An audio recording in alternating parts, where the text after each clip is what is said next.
Hadirin rahimakumullah.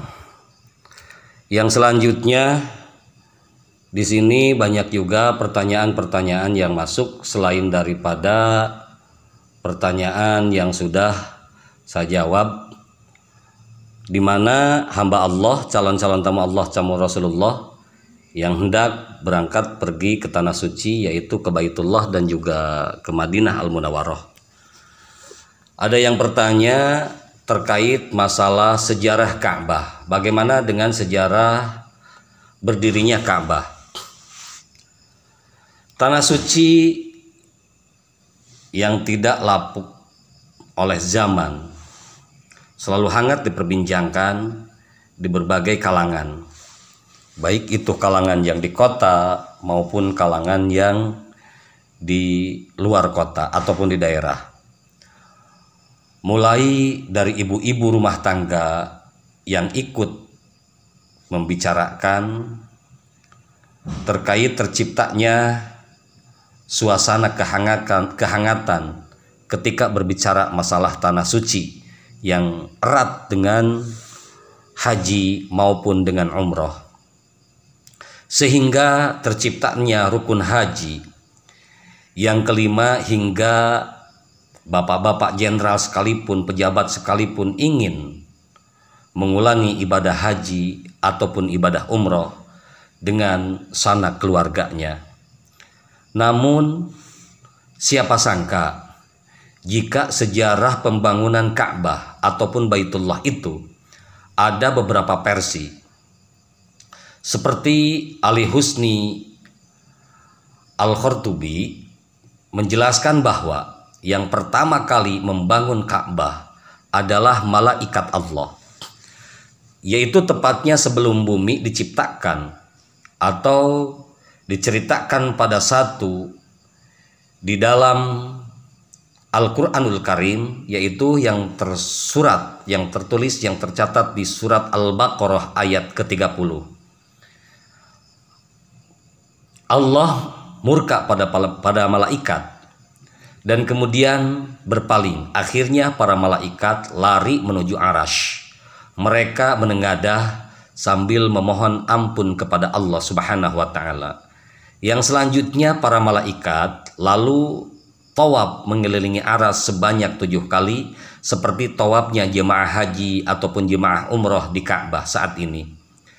Melihat hal itu, Allah pun kemudian menurunkan rahmatnya dan membuat sebuah rumah di bawah Arasy, yaitu yang kita kenal dengan sebutan Baitul Ma'mur.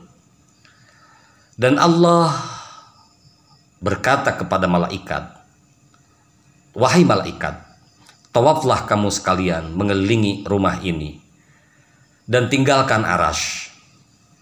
Setelah itu Allah memerintahkan kepada para malaikat yang ada di bumi untuk membangun sebuah bangunan yang serupa dengan yang Allah ciptakan di Baitul Ma'mur, dan memerintahkan pula kepada para malaikat untuk tawaf mengelilingi bangunan tersebut sebagaimana tawafnya para malaikat yang ada di langit.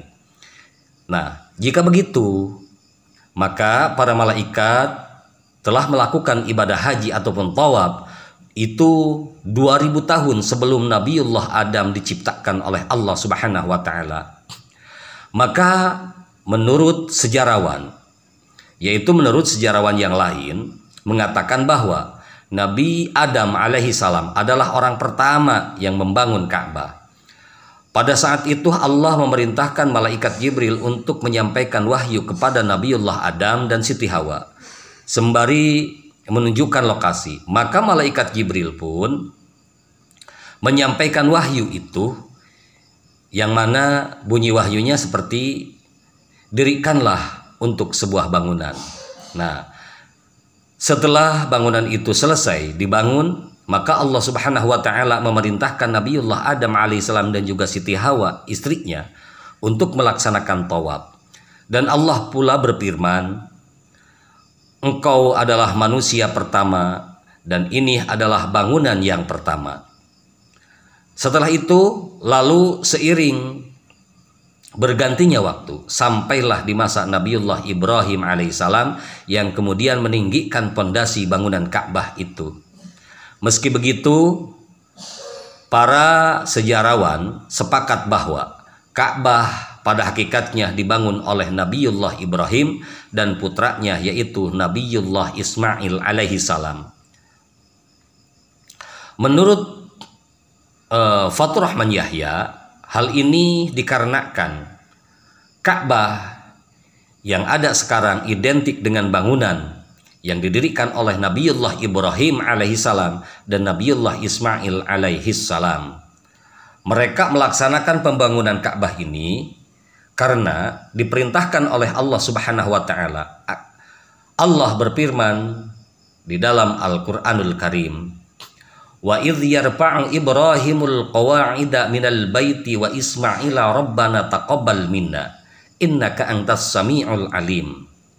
Yang artinya, dan ingatlah ketika Ibrahim meninggikan atau membina dasar-dasar Baitullah bersama Ismail seraya berdoa, ya Rob, Tuhan kami, terimalah daripada kami amalan kami, sesungguhnya Engkaulah yang maha mendengar lagi maha mengetahui.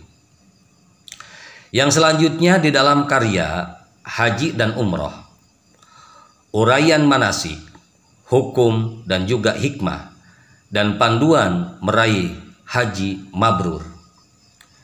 Salah satu tokoh terkemuka termasuk penafsir juga di Indonesia dan beliau mantan seorang menteri, yaitu Al-Habib Muhammad Quraisy Shihab, menjelaskan bahwa ayat ini memberikan kesan bahwa Ka'bah telah ada sebelum Nabiullah Ibrahim alaihissalam. Hanya saja beliau bersama putranya yaitu Nabiullah Ismail yang meninggalkan fondasinya dikarenakan oleh jadi ketika itu Ka'bah telah runtuh atau bahkan rata dengan bumi. Akan tetapi beberapa sejarawan mengatakan bahwa sebelum Nabiullah Ibrahim membangun Ka'bah, pada saat itu lokasi yang menjadi tempat berdirinya Ka'bah sekarang, yaitu sekarang ini adalah berupa tanah tinggi yang berwarna merah, di mana tempat ini merupakan tempat berdirinya kaum Amalik.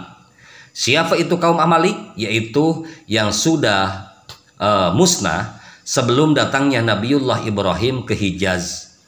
Dan kemudian setelah Nabiullah Ibrahim dan Nabi Ismail selesai membangun Ka'bah, mereka berdua berdoa dan memohon kepada Allah Subhanahu wa taala agar amalnya diterima. Anak cucunya dijadikan sebagai umat yang tunduk kepada Allah dan diberikan petunjuk tentang tata cara pelaksanaan haji. Doa ini memberi kesan bahwa Nabiullah Ibrahim mengetahui adanya ibadah yang berkaitan dengan Ka'bah dan sekitarnya. Oleh karenanya, mengingat apa yang saya sampaikan tadi, wabil khusus ini jawaban untuk penanya, di mana sejarah Ka'bah ini merupakan sejarah yang perlu kita ketahui. Bukan hanya kita berangkat ke sana, tetapi minimal kita mengetahui seluk-beluknya seperti yang telah Allah jelaskan di dalam surat Al-Baqarah ayat ke-30 yang saya sampaikan tadi. Para jemaah ikhwanul muslimin, tamu Allah, tamu Rasulullah yang hendak berangkat ke tanah suci. Apa yang saya sampaikan ini nanti akan ibu bapak akan menginjakkan kaki di sana. Sebagaimana bentuk pelaksanaan tawaf di Baitullah, ibu dan bapak nanti akan melaksanakan sholat 2 rakaat setelah melaksanakan tawaf 7 kali, yaitu sholat di belakang Maqamul Ibrahim. Di mana Maqam Ibrahim ini adalah menjadi tempat di mana tempat tersebut adalah dahulu kala bekas Nabiullah Ibrahim alaihi salam beserta Nabiullah Ismail alaihi salam duduk di atas batu tersebut untuk mengontrol ketika sewaktu meninggikan bangunan Ka'bah tersebut. Insya Allah semoga ibu dan juga bapak yang hendak berangkat ke tanah suci mendapatkan umrah yang mabrur dan juga yang mabrurah. Dan semoga apa yang saya sampaikan ini bermanfaat untuk diri saya sendiri sebagai penyampai materi, dan juga bermanfaat untuk ibu bapak sekalian, dan juga bermanfaat untuk semua kaum muslimin muslimat, mukminin mukminat dimanapun berada. Wallahu a'lamu bil muradi.